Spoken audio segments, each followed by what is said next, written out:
ubushobozi bwo kuba abana b'Imana kuko abakwemeye bakizera izina ryawe wabahaye ubushobozi bwo kuba abana b'Imana wabahaye ubushobozi bwo kuba abana b'Imana wabahaye ubushobozi bwo kuba abana b'Imana.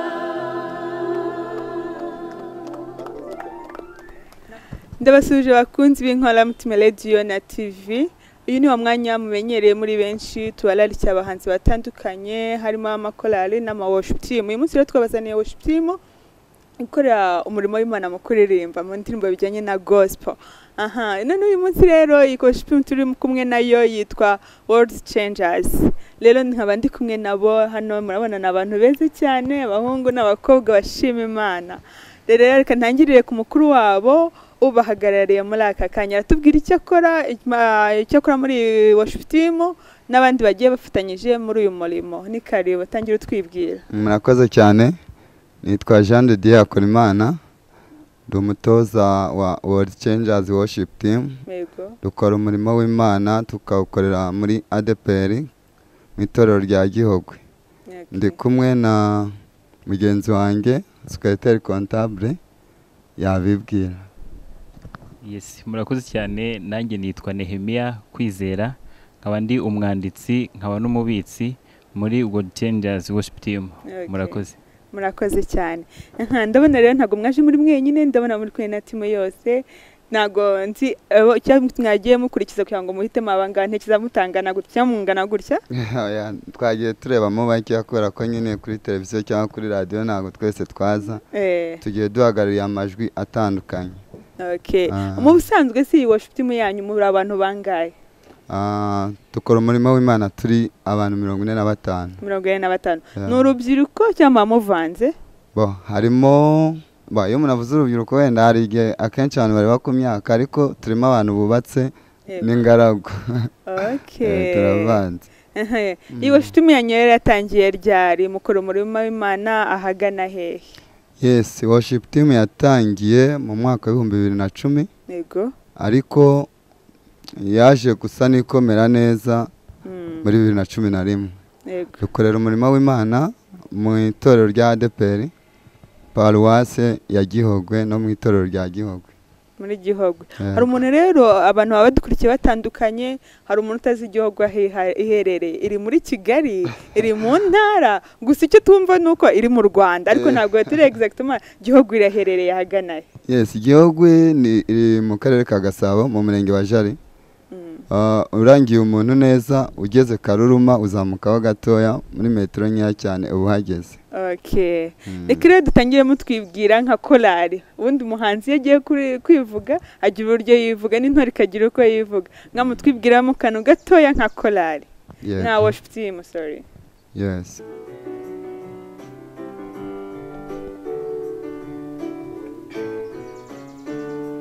Imitima yacu iteye hejuru, ubwenge bwacu burakwifuza, amaboko yacu arakuzamuye, uri byiringiro byacu abakwizera.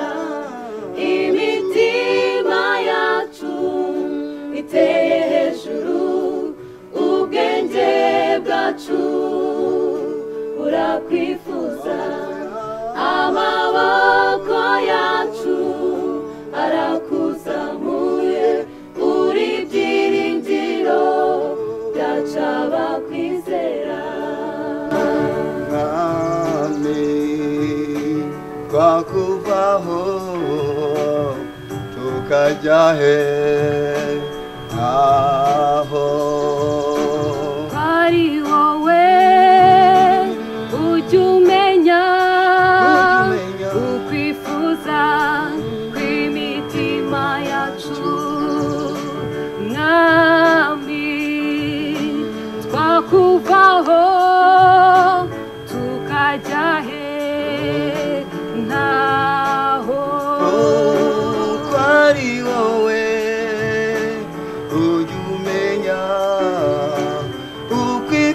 kwifuza kw'imitima yacu imitima yacu iteye hejuru ubwenge bwacu burakwifuza amaboko yacu arakuzamuye uri byiringiro byacu abakwizera turagukunda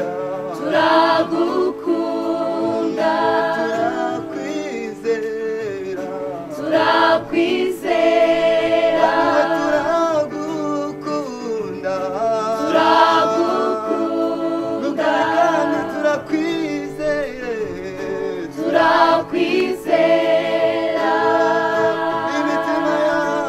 imitima yacu iteye hejuru ubwenge bwacu burakwifuza amaboko yacu arakuzamuye uri byiringiro byacu abakwizera amaboko yacu arakuzamuye uri byiringiro byacu abakwizera. aha murakoze cyane. hanyuma nashaka kubabaza mwagendeye kuki muhanga iyi ndirimbo? ese iyi ndirimbo ubundi mudusujemo yitwa gute? murakoze cyane. Yego. indirimbo yitwa imitima yacu. indirimbo dusa naho twatangiriyeho. twaricaye nyine nk'abantu bari kuramya Imana. Yego. turareba imirimo Imana yagiye idukorera, tureba ahantu ukuntu yagiye ibana natwe ibintu bitandukanye. ubundi twatangiye turi abana bato cyane. Yego. nyine twumva dukwiriye guhimbaza Imana n'imitima yacu. turavuga rero imitima yacu izamuye amashimwe yuzuye imitima yacu nyine turayaza. iyi ndirimbo mudusuje imaze igihe kingana iki muyihanze? imaze urebye kuko tugitangira twaricaye ni muri iyo myaka 2012 gutyo, ariko yakozwe muri studio nyuma ho gatoya, imaze nk'imyaka 3 hanze. hanyuma worship team yanyu ifite nk'indirimbo zingahe? ese murimba indirimbo zanyu ku giti cyanyu cyangwa babyita gushishura ahandi? murakoze cyane. worship team yacu ifite indirimbo nyinshi, ariko iziri recorded muri studio tumaze gukora 2. Yego. indirimbo ni izacu, ntabwo iyo turi kuramya Imana nko mu rusengero n'ahandi dukoresha iz'abandi nyine tukaramya Imana, ariko izi ngizi zo dufite zacu ni 2 tumaze ku recording. Okay, ubwo iyo harimo iyo ngiyo mwaririmbye kuva 2011. indi mwayihanze ryari yitwa gute? indi yitwa urihagije, igihanze mu kwezi gushize, mu kwezi kwashize nibwo twayikoze muri studio. mwayituririmbira tukumva se ko bimeze? Yego. sawa barakoze. namenye ko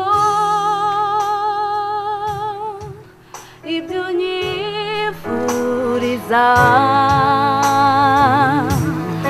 ari byiza, ineza yawe yasuwe nirodoreka. namenye ko ibyo nyifuriza ari byiza, namenye ko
murakoze cyane kano karimbo ni keza cyane irihagije vraiment ese kubone ko kwirihagije okay murakoze ni nziza cyane hanyuma ni shaka kubabaza nkamwe muririmba ese arimo abantu bakunda kuririmba ariko bakabumva batabishobora niki kibatera kuririmba murakoze wenda nko ku ruhande rwanjye n'abagenzi banjye bafite icyo bavuga ariko buriya umunyarwanda yaravuze ngo akoze umutima agasesekara ku munwa njye numva narahisemo kuramya Imana ubundi ni ibikorwa bitandukanye ni ubuzima ariko numvise icyambera cyiza cyane ari kuyiramya nkoresheje ijwi mu marangamutima yanjye nkayasorera mu ndirimbo mu ijwi banumva negeranye n'Imana iyo ndi kuyiramya mu ndirimbo ushoboye kuririmba akabikora utanabishoboye nabwo akarama Imana kuko nicyo yadutoranyirije. Okay. Hanyuma ikindi kibazo nibaza nshaka kubaza muri mwebwe harimo umuntu mutoya afite nk'igihe kingana iki mugereranyije mu myaka umuntu mutoya biragoye kubimenya ariko ikigero cy'imyaka turimo twese turi hejuru ya 18 muri hejuru ya 18 hari igihe umuntu aba yibaza impamvu bajije hari igihe umuntu aba avuga ati imyaka yanjye ntabwo yanyemerera kuririmba cyangwa umwaka wawe mva ndakuze ndashaje ese ibintu byo kuririmba kuramya Imana bishobora kugira imyaka kuririmba nta myaka bigira ko ubundi muri principe umuntu wese uzi kuvuga abashobora kuririmba rero wenda uko umuntu asohora amajwi n'ibyo biba bitandukanye kandi Imana uko yaturemye nyine yaremye variete nyinshi so urumva izo variete iyo zihuye nizo zishimisha Imana iyo nje nkaririmba ijwi nk'iri rihinda undi nakaririmba akajwi gatuje iyo bihuriye imbere y'Imana birayiryohera niyo mpamvu rero waba ushaje waba uri mutoya kuramya Imana nawe rwose uhawe ikaze birakureba icyo Imana yaturemeye Imana burya ngo yananiwe ikintu kimwe ibindi byose irabishoboye ariko kwihimbaza no kwiramya ntabyishoboye yo mpamvu yaturemye kugira ngo tuyihimbaze ikindi kibazo gisa nkaho ndi kwegera umusozo w'ibibazo niziye mbogamizi mugira nka worship team kuva mwaratangiwe na 11 mukaba mugize muri 21 imyaka 10 iratambutse muririmba ariko kuba mwarahanze indirimbo ebyiri nka worship team yanyu kamemo ubwo Cedric ntekereza ko mwaba mwaragize nk'imbogamizi kuko twumva ayandi worship team afite indirimbo nyinshi cyane zitandukanye ese ni ikihe cyatumye mugira indirimbo ebyiri zanyu nize mbogamizi mwahoye nazo yes murakoze buryo umuntu atangiye urugendo imbogamizi ntizabura ariko nkuko nabivuze twatangiye turi abana turi batoya abenshi twiga bese nta bushobozi urumva kenshi harababaga basigaye ku mudugudu abandi bakaba bagiye ku ishuri guhura bikatugora hanyuma ikindi ubushobozi nanone birumvikana iyo ukora indirimbo turazifite zanditse tunaririmba mu rusengero bisanzwe ariko ubushobozi bwagiye bubura ariko nanone nyine igihe cy'Imana iyo kigeze irakora ubu ngubu turakomeje kandi twizeye ko bizagenda neza ngarutse inyuma gatoya mwahoze mutubwiye yuko hari izo mufite zitasohotse ariko murazizi nubwo zitasohotse ariko mwaduhaho mwaturirimbiraho byashoboka muturirimbire mbaye nk'ebyiri twihuse sawa murakoze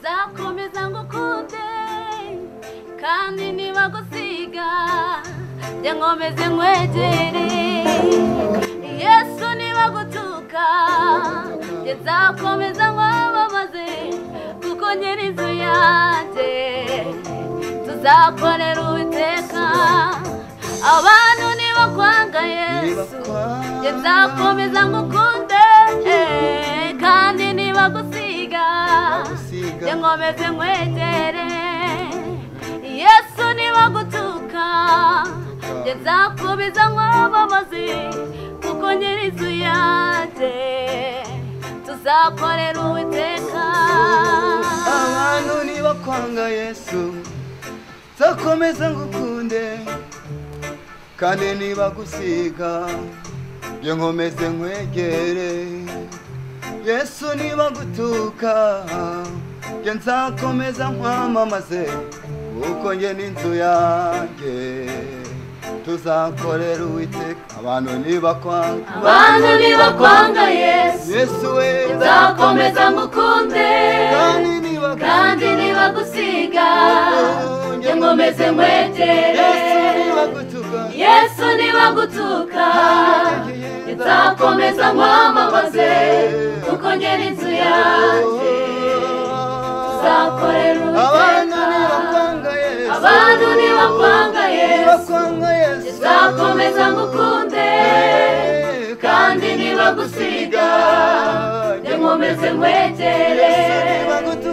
Yesu nibagutuka nzakomeza nkwamamaze kuko njye n'inzu yanjye tuzakorera Uwiteka. Yesu nibagutuka nzakomeza nkwamamaze kuko njye n'inzu yanjye tuzakorera Uwiteka. Kuko abakwemeye bakizera izina ryawe wabahaye ubushobozi bwo kuba abana b'Imana. Kuko abakwemeye bakizera izina ryawe wabahaye ubushobozi bwo kuba abana b'Imana. Yesu ashimwe.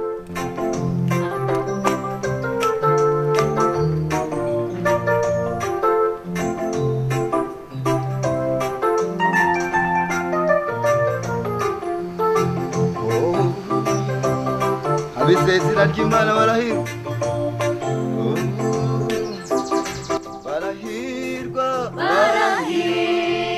Barahirwa bazabona ubugingo barahirwa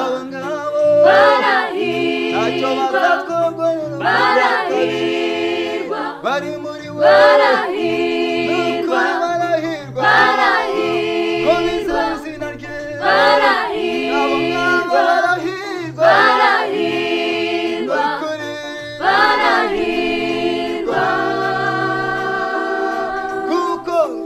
kuko abakwemeye bakizera izina ryawe wabahaye ubushobozi bwo kuba abana b'Imana.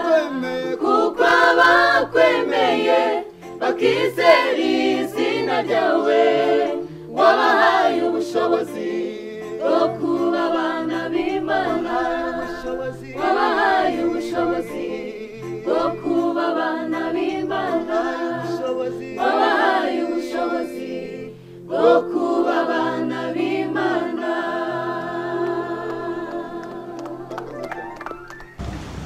murakoze cyane. Ikintu cya mbere twababwira ni uko kuramya Imana ni ubuzima. Kuramya Imana ni ubuzima. Twabasaba ko umuntu wese yakwitoza kuramya Imana uko ashoboye, mu isoko ahari, mu ishuri, mu kazi runaka akaramya Imana. Ikindi cya kabiri twabasaba kandi ni kudushyigikira. Inkunga y'ibitekerezo irakenewe n'izindi nkunga abantu bakenera barazizi. Indirimbo zacu ziraboneka, bazireba kuri YouTube, barajyaho bandike World Changers Worship Team Official, barazibona ziriho, nubwo zitari amashusho ariko turabiteganya muri iyi minsi nabyo barazibona. Yego ni ibyo ngibyo. Uragira uti rero ngo ni ubundi buryo badufasha.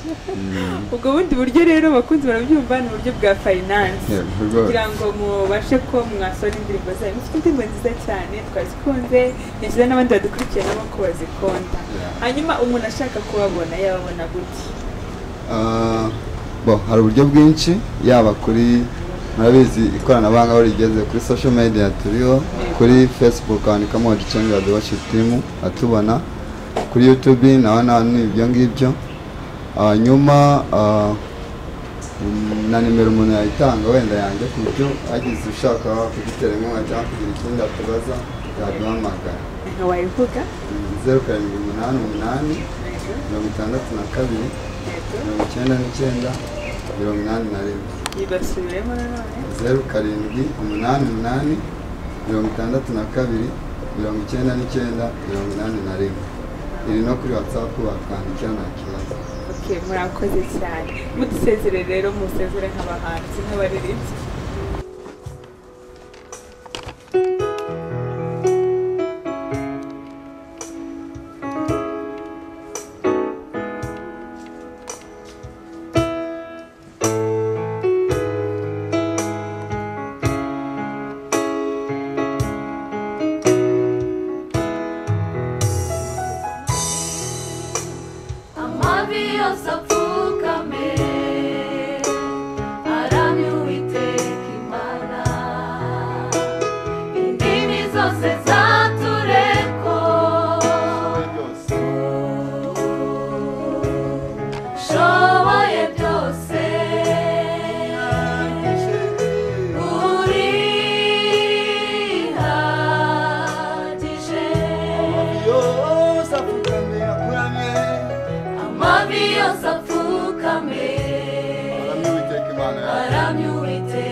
Indimi zose zatureko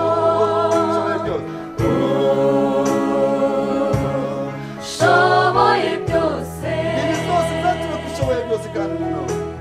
indimi zose zatureko shoboye byose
cyane Imana bahumugisha bakunzi rero b'inkoramutima Radio na TV nizeye ko mwanyuzwe n'iyi worship team mushaka kwitera inkunga batanze nimero bavuze ko mwababona ubwo rero bategereje mwebwe haleluya Imana yo mwishu rero ibaho umugisha mwakoze kubana natwe amahoro Imana bane namwe kuri mikoro mwe kumwe na Kokote na World Changers Imana ibaho umugisha